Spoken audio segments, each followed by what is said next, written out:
नमस्कार मित्रांनो, पुन्हा आपलं स्वागत आहे आपल्या नवीन व्हिडिओमध्ये। तर आज आपण देवदर्शनासाठी चाललो आहे। शीतलादेवी मातेचं मंदिर पाहण्यासाठी जाणार आहे। तर आपण पाहिलं तर श्रीगामचा दांडाखालीचा ब्रिज असा समुद्र किनारे बसलेला आहे। समोर तुम्ही पाण्यात किल्ला देखील पाहायला जाते, पाटकोट किल्ला। तर चला पाहूया पुढे जाऊन काय काय बघायला भेटते। देवीचं दर्शन देखील घेऊया। आपण पाहू शकतात आता आपण पोचलोच मंदिरापर्यंत, पण आता पहिला आमची शाळा बघूया। आदर्श विद्या मंदिर केळवे, समुद्र किनारी बसलेली असं सुंदर अशी आमची शाळा पाहू शकतात। आज दहीहंडीचा देखील दिवस आहे। प्रत्येक शाळेत दहीहंडीचा उत्सव हा जोरात साजरा केला जात आहे। पाहू शकता एक छोटीशी दहीहंडी बांधलेली आहे। ही आमची शाळा आदर्श विद्या मंदिर केळवे। याच्या पाठीच आहे आपला सुप्रसिद्ध केळवा बीच, तो देखील पाहण्यास मिळेल, पण पाहूया तो पाहायला मिळतो की नाही।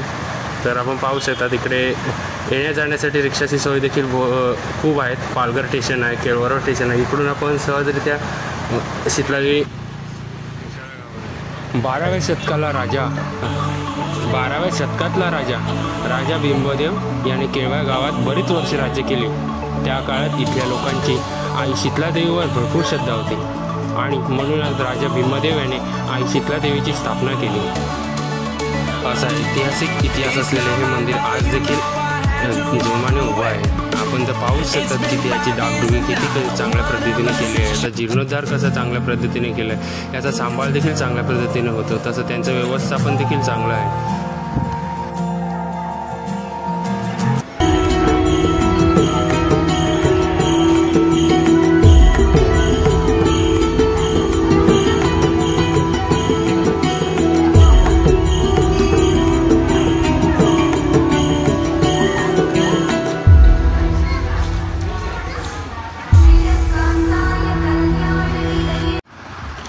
18व्या शतकात अहिल्याबाई होळकर यांनी ह्या मंदिराचा जीर्णोद्धार केला होता।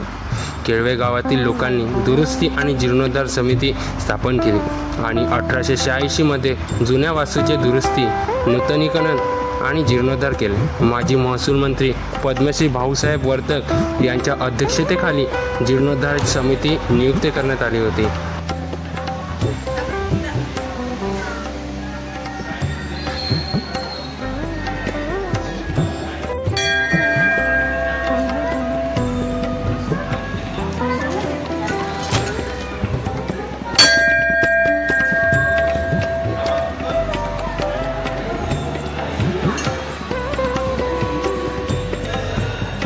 मंदिराच्या जीर्णोद्धारासाठी आपला छोटासा काय होईना पण छोटासा हातभार लावणाऱ्यांची आणि देणगी देणाऱ्यांची नावं मंदिराच्या सभामंडपात चारी बाजूला लिहून ठेवली आहे।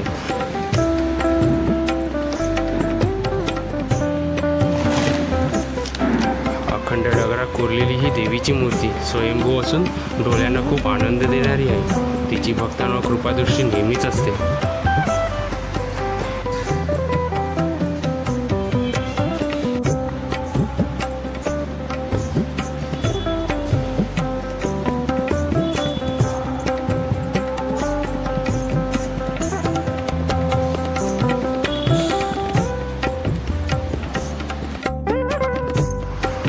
शीतलादेवीच्या उत्तरेस रिद्धी आणि सिद्धीच्या संवेद अशी श्री सिद्धिविनायक गजाननाची उजव्या सोंड असलेली परममंगळ सुंदर पाषाणमूर्ती देखील आपल्याला पाहायला मिळते।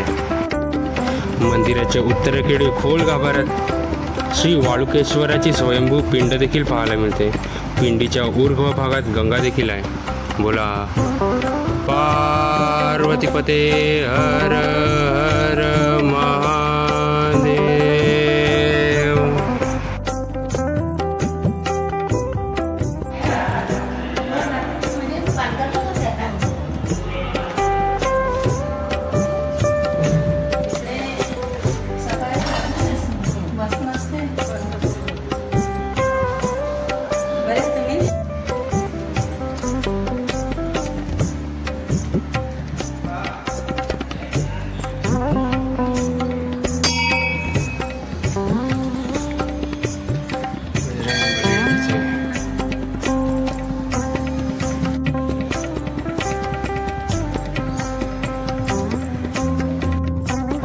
प्रभू श्री रामचंद्र वनवासात काळात या प्रदेशातून जात असताना त्यांनी बाण मारून तयार केलेल्या रामायणात उल्लेख असलेले पवित्र रामकुंड देखील आपल्याला समोर पाहावयास मिळते. पाहू शकतात मंदिर रामकुंडामध्ये खूप सारे कासव आपल्याला पाहायला मिळतात. माशांचा थवेनं थवे पाहायला मिळतात. इकडचं पाणी हे खूप पवित्र मानलं जाते. आपल्या त्वचा रोग आहेत, देवी येणे अशा विविध आजारांवर हे पाणी गुणकारी मानलं जाते.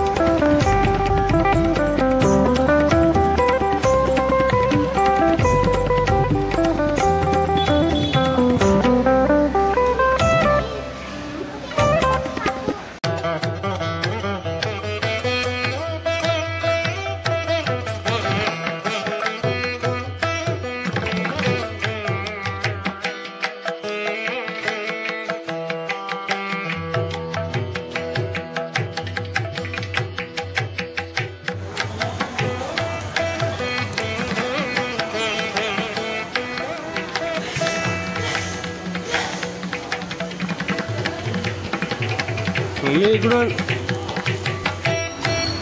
मंदिराच्या बाहेरच गेटच्या बाहेरच इकडच्या स्थानिकांनी दहीहंडी बांधण्याची सुरुवात केली होती. पाहू शकतात फुगे लावून ते दहीहंडी सजवली जात आहे.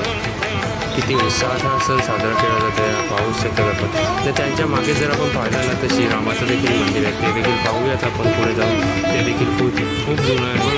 पहिल्या काही खुलं नसायचं, बंदच असायचं, पण आता सर्व भक्तांसाठी ते ओपन करण्यात आलं आहे. पाहू शकता किती मुलांचा किती उत्साह आहे दहीहंडी बांधण्यासाठी, किती हा छंद.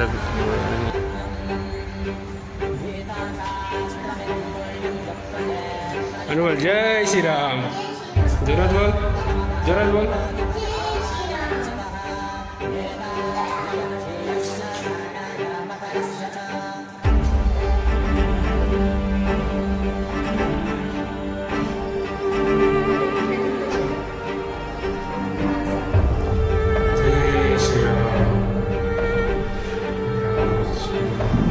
जन्माष्टमीनिमित्त इकडे रात्री 12 वाजता आपल्या श्रीकृष्णाचा पालना देखील हलवला जातो.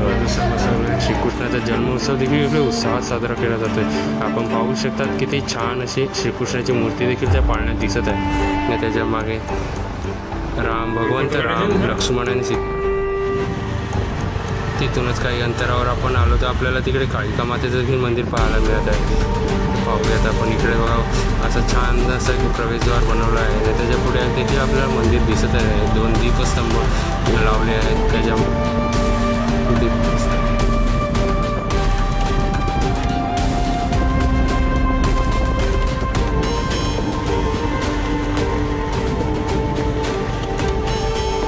दिलेल्या माहितीप्रमाणे हे मंदिर 400 वर्ष पूर्वीचे असल्याची आपल्याला माहिती पडते.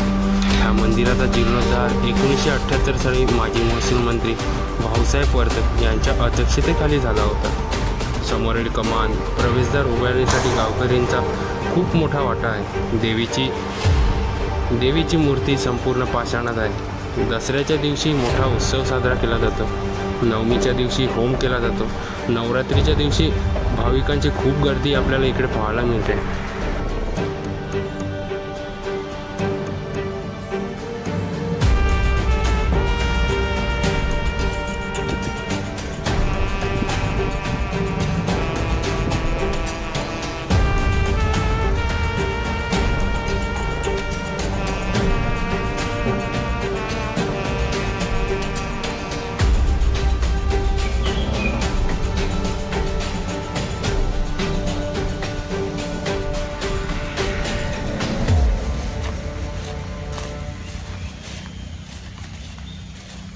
Ha ha ha.